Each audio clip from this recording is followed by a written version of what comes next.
السلام علیکم گائز، کیسے ہو یار آپ سب لوگ؟ Hope you all are doing good. آج میں جس ویڈیو کے اوپر ریٹ کرنے والا ہوں وہ اگین ڈاکٹر اسرار احمد صاحب سے ہے، اور دیکھتے ہیں آپ ویڈیو کے اندر کیا فرما رہے ہیں۔ اور ویڈیو کا ٹائٹل ہے تقدیر اینڈ توکل۔ تو دیکھتے ہیں ہمیں ویڈیو کے اندر کیا سیکھنے کو ملتا ہے۔ Let's start our video. 1 2 3 go. دکھ جس سے انسان متاثر ہوتا ہے اس کی ایک قسم وہ ہے کہ جو ہمارے ارادہ اور اختیار سے باہر، اللہ کی مشیت سے، اللہ کے اذن سے، اللہ کی مرضی سے آتا ہے۔ اس کے لیے ہمارا کام صرف برداشت ہے۔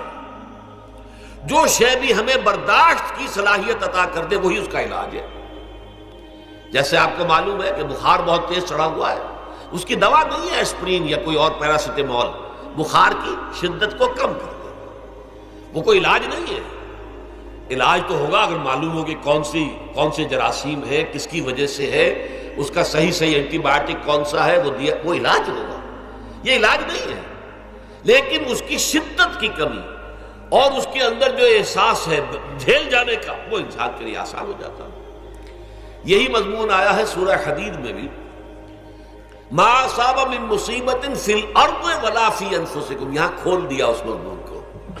میں نے عرض کیا تھا نا کہ یہ آفت سماوی بڑے پیمانے پر بھی ہو سکتی ہے، زمین میں یعنی زلزلہ آ گیا، فلڈ آ گیا، طوفان آ گیا، ولا فی انفسکم، خاص تمہاری جان میں، تمہیں بخار ہو گیا، تمہیں ٹی وی لگ گئی، تمہیں کوئی اور بیماری آ گئی، تمہیں کینسر ہو گیا، معاذ اللہ ہوتا ہے، آخر ہوتا ہے۔ دنیا میں انسانی زندگی کے ساتھ یہ ساری چیزیں لگی ہوئی ہیں، لیکن یہ چیزیں ما اصاب من مصیبت فی الارض ولا فی انفسکم، نہیں پڑتی تم پر کوئی پڑنے والی کوئی مصیبت، کوئی تکلیف، نہ پوری زمین میں بڑے پیمانے پر، نہ تمہاری جانوں میں انفرادی سطح پر، الا فی کتاب من قبل ان نبراہا، مگر یہ کہ وہ تو ایک کتاب میں، کتاب اللہ کے علم کی کتاب، ام الکتاب، اس میں پہلے سے درج موجود ہے۔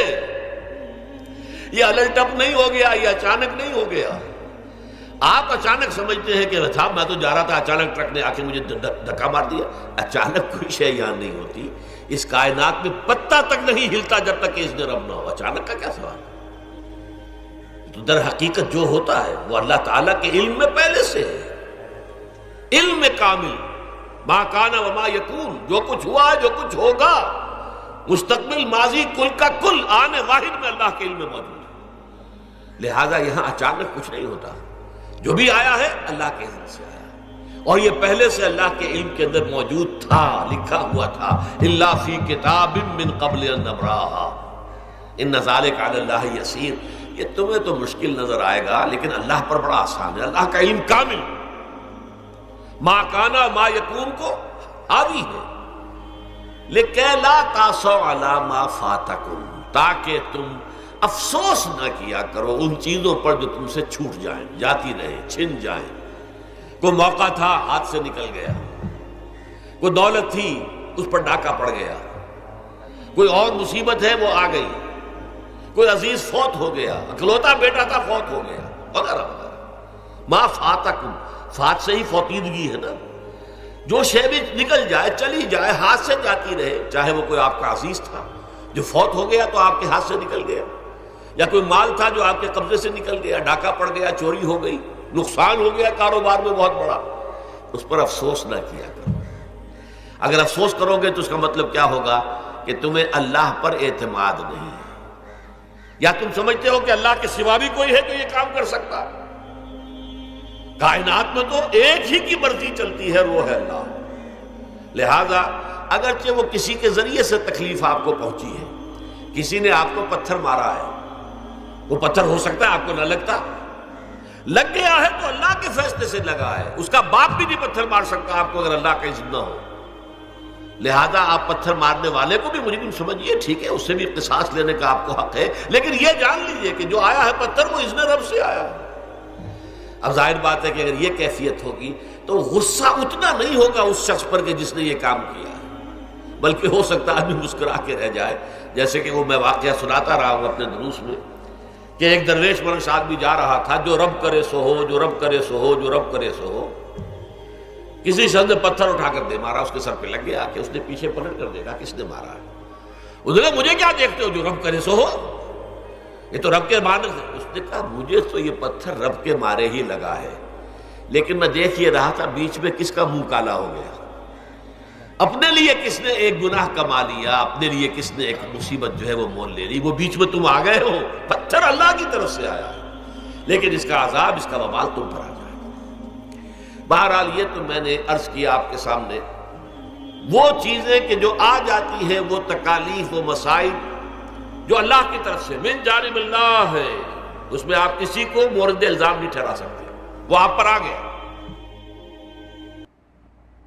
بالکل یار، کتنی سبق آموز بات تھی کہ ایک درویش جو جا رہے تھے کہ جو کچھ ہوتا ہے اللہ کی طرف سے ہوتا ہے، وہ یہ کہتے ہوئے جا رہے تھے، پیچھے سے کسی نے پتھر مارا تو انہوں نے پیچھے مڑ کے جب دیکھا تو اس نے پتھر مارنے والے بندے نے کہا کہ میری طرف کیا دیکھتے ہو، یہ تو اللہ کی طرف سے لگا ہے۔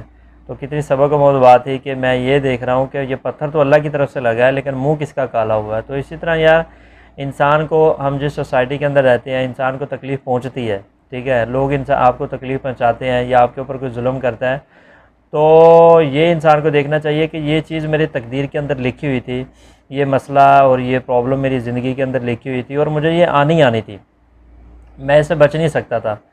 تو اصل میں جو ہے وہ چیز یہ ہے کہ تکلیفوں کے اوپر صبر کرنا، اپنا کوئی عزیز مر جائے، فوت ہو جائے، تو یہ اب اللہ کی طرف سے ہم کیا کر سکتے ہیں؟ کچھ بھی نہیں کر سکتے۔ اب اس کے اوپر کراتے رہنا کہ یہ میری زندگی سے کیوں چلا گیا، میری زندگی سے کیوں چلا گیا، ایسا ہو سکتا تھا، ویسا ہو سکتا تھا، تو یہ جیسے ڈاکٹر صاحب نے بتایا کہ یہ پھر اللہ پہ یقین نہیں ہے۔ تو اللہ پہ یقین کامل یہ ہے کہ اگر کوئی مصیبت آ جائے تو ہم مسلمانوں کو کیا کرنا چاہیے؟ صبر کرنا چاہیے، وہی جو ہونا تھا تقدیر میں تھا وہ ہو گیا۔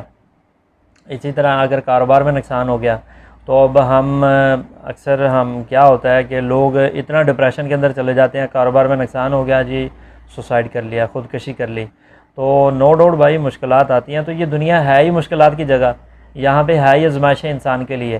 تو دنیا کے اندر اللہ تعالیٰ مالدار لوگوں کو غریب کر دیتے ہیں اور غریب لوگوں کو مالدار کر دیتے ہیں، تو یہ تو زندگی کے اندر اپس اینڈ ڈاؤن چلتے رہتے ہیں۔ تو اب اس چیز سے گھبرا کے، اور ہے بہت مشکل، انسان کو ڈرنا چاہیے یہ بات کہتے ہوئے، مجھے خود یہ بات کہتے ہوئے خوف آ رہا ہے۔ نو ڈاؤٹ جو آدمی جس ماحول کے اندر یا جس سچویشن کے اندر ہوتا ہے اس کی تکلیف کو وہی سمجھ سکتا ہے، لیکن ہمیں بینگ مسلم حکم یہی ہے کہ صبر کرنا چاہیے اور اپنی جان کے اوپر ظلم نہیں کرنا چاہیے۔ آج کل کیا ہوتا ہے سوسائٹی کے اندر کہ کوئی پرابلم آئی، کوئی مشکل آئی تو جی I can't take it any more, تو جی میں سوسائڈ کر لیتا ہوں، میں مر جاتا ہوں۔ تو یہ چیزیں جو ہے وہ بہت خطرناک ہیں، اپنی جان کے اوپر ظلم کر کے یہ دنیا بھی برباد کر لی اور آخرت بھی برباد کر دیا۔ تو ہمیں سیکھنے میں یار یہ چیز ملی کہ ہمیں جو ہے اپنی جو اللہ تعالیٰ کی طرف سے مشکلات ہمیں آتی ہیں، جو ہماری تقدیر کے اندر لکھی ہوئی ہیں، اس کے اوپر صبر کرنا، اور صبر کے علاوہ ہم کچھ نہیں کر سکتے۔ اگر ہم گلے شکوے کرنا شروع کر دیں اس سے کیا ہوگا؟ ہمارا ایمان جاتا رہے گا۔ گلے شکوے کرنے شروع کر دیں تو دماغ کے اوپر ٹینشن کے علاوہ کچھ نہیں ملے گا۔ تو اگر ہم صبر کریں گے اور اللہ تعالیٰ سے دعا کریں گے تو اللہ تعالیٰ ہی ہماری مشکلوں کو ختم کر دیں گے اور ہماری پریشانی کو حل کر دیں گے۔ تو یار اللہ تعالیٰ سے دعا ہے کہ اللہ تعالیٰ ہم سب کو عمل کرنے کی توفیق دیں۔ تو یہ تھی ہماری آج کی ویڈیو۔ تو اس ویڈیو کا اوریجنل لنک میں نے ڈسکرپشن کے اندر دے دیا، پلیز اس کو بھی چیک آؤٹ کیجیے گا جا کے۔ تو انشاءاللہ ملتے ہیں آپ کو نیکسٹ ویڈیو کے اندر، تب تک کے لیے اللہ حافظ۔ دوستو ویڈیو کو لائک کر دیں اور چینل کو بھی سبسکرائب کر لیں تاکہ ہر انفارمیٹیو ویڈیو سب سے پہلے آپ کو مل سکے۔